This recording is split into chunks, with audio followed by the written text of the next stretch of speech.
But we've given these people their position and their power because truly we don't know who we are yet. And we're often so focused on looking for answers outside of ourselves that we never get to actually embody the qualities that we admire so much in that person. So today I wanted to talk about something that I learned while growing up in a cult, or at least a very cult-like religion. And that is when you put someone on a pedestal, if that is a spiritual leader, a celebrity, or even a therapist, you are keeping yourself small and you're giving away your power. And that might sound harsh, but hear me out.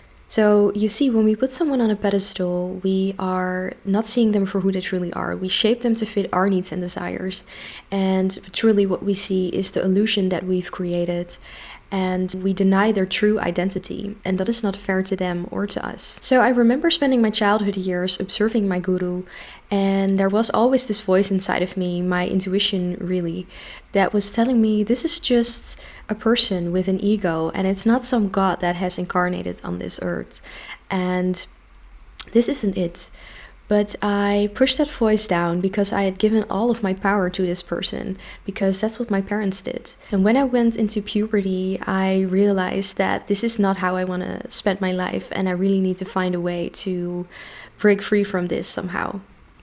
And the thing is, people in elevated positions, they often have this charisma, this aura about them, this mystique, and they are quite eccentric sometimes, and they know how to express themselves freely.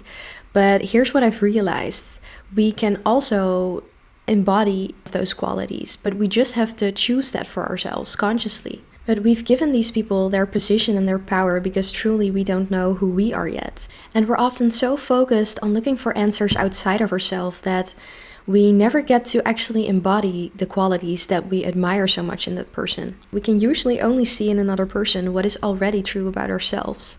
And that is what life is about for me, coming to fully know yourself. And when you know yourself, you get on the road to freedom. You start to live in your truth. So in the religious group I was in, our spiritual leader could say anything and we would twist it to fit our beliefs about him. And we were not seeing it for what it actually was. And what he preached was absolute truth for us, even when it didn't resonate personally. And I found that we, the disciples, were trying to shape ourselves into something that he would approve of, instead of being authentic. And when you do that, you keep looking outwards and you prevent yourself from actually developing as a person and looking inward. And one day I realized that I needed to become my own guru. And I realized that putting someone on a pedestal gives you this false sense of security. You think you are protected, but really it prevents you from seeing the whole picture and venturing out. If you stop putting other people on pedestals and you give that power that you always had back to yourself, you accelerate self-discovery and you become free again. So my advice would be, don't give so much energy to another person, and don't stand in line for a spoonful of temporary validation, and put all of that energy into yourself, because real spiritual nourishment comes from your own inner wisdom and your own intuition. So yeah, put no one on a pedestal, give yourself that power back, and devote yourself to knowing who you are. So if this resonated with you, let me know in the comments, and I would like to know what your experiences were with putting people on a pedestal. And yeah, hopefully I see you in the next video.